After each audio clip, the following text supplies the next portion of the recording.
In 1923, a failed artist from Austria attempted to overthrow the German government with 600 men in a Munich beer hall. He failed completely. The police showed up. His supporters scattered.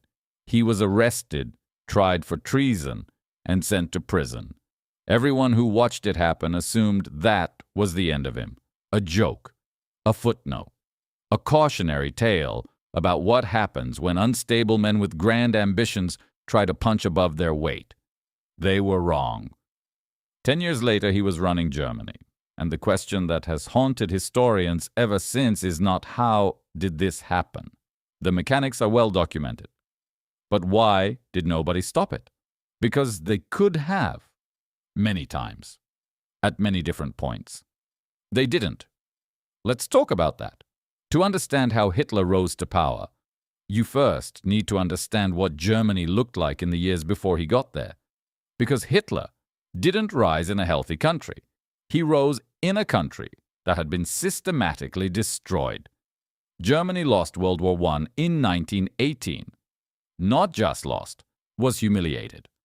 The Treaty of Versailles, signed in 1919, forced Germany to accept sole responsibility for the war, pay enormous reparations it could not afford, and give up significant territory. The German military was reduced to a token force. The country was told in writing by the international community that everything that had happened was their fault. This was not entirely true, but it was what the treaty said. The German economy in the 1920s was catastrophic. Hyperinflation made the currency worthless. There are famous photographs of people using wheelbarrows full of cash to buy bread. Unemployment was enormous. The middle class, which had spent generations building modest prosperity, watched their savings evaporate overnight. And then, just as things were starting to stabilize in the late 1920s, the Great Depression hit. German unemployment went from bad to catastrophic. By 1932, 1 in 3 German workers had no job. Into this environment, Hitler offered something very simple: someone to blame, and a promise to make it stop.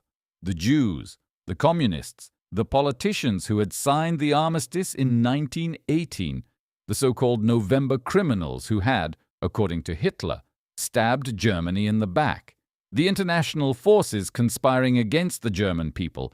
It was simple. It was wrong. And it worked. Now, here is where it gets uncomfortable. Hitler did not seize power. He was given it.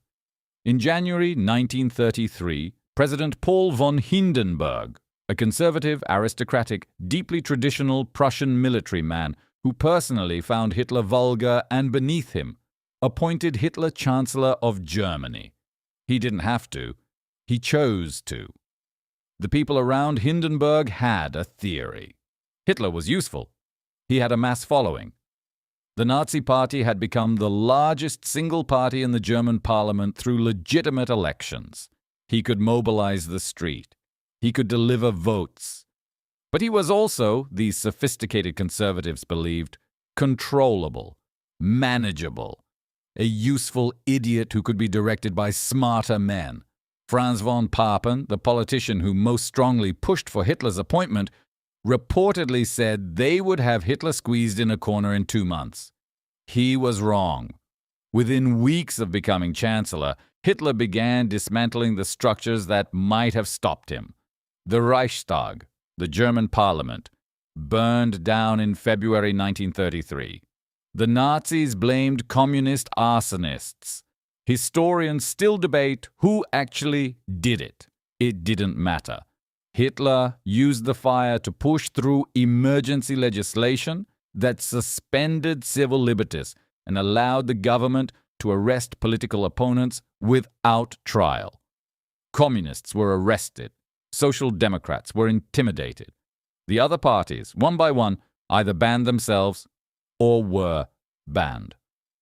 By July 1933, 6 months after taking power, Germany was a one-party state. And still, at each step, people found reasons not to act. The German military, which could have intervened, was bound by oath and by a conservative culture that prioritized order over resistance.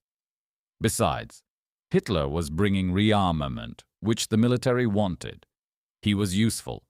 The conservative politicians who had put him in power kept telling themselves they could manage him, even as the evidence mounted that they could not.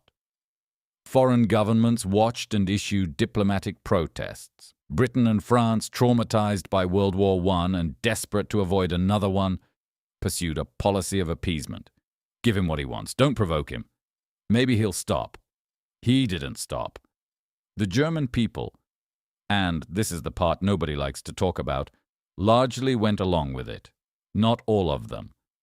There was resistance, quiet and brave and ultimately insufficient. But the majority, exhausted by economic crisis and humiliation, accepted the trade, stability and national pride in exchange for freedom and the rights of their neighbors. It is easy, from a distance of 90 years, to say they should have known better. It is less easy to explain exactly what they should have done, and when, and at what personal cost. Here is the thing about Hitler's rise that people consistently get wrong. It did not feel inevitable as it was happening. At each step, there were reasons to think it would stop, reasons to think the institutions would hold, reasons to think the man was more bark than bite, more useful than dangerous, more manageable than he appeared. The Weimar Republic, Germany's democratic government, had survived multiple crises before Hitler. It had survived hyperinflation, attempted coups from both left and right, political assassinations, economic collapse. People who had watched it survive all of that had reasonable grounds to think it would survive this too. They were wrong. Democracy does not fall because of one dramatic moment. It falls gradually through a series of small decisions that each seemed defensible at the time.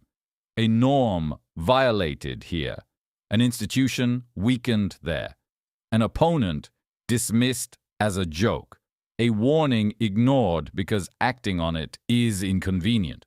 And then one day you look up and the thing you thought was permanent is gone. The people who could have stopped Hitler did not think they were letting a monster take power. They thought they were making a pragmatic calculation, managing a difficult situation, keeping their options open. They were wrong. And by the time they understood how wrong they were, it was too late.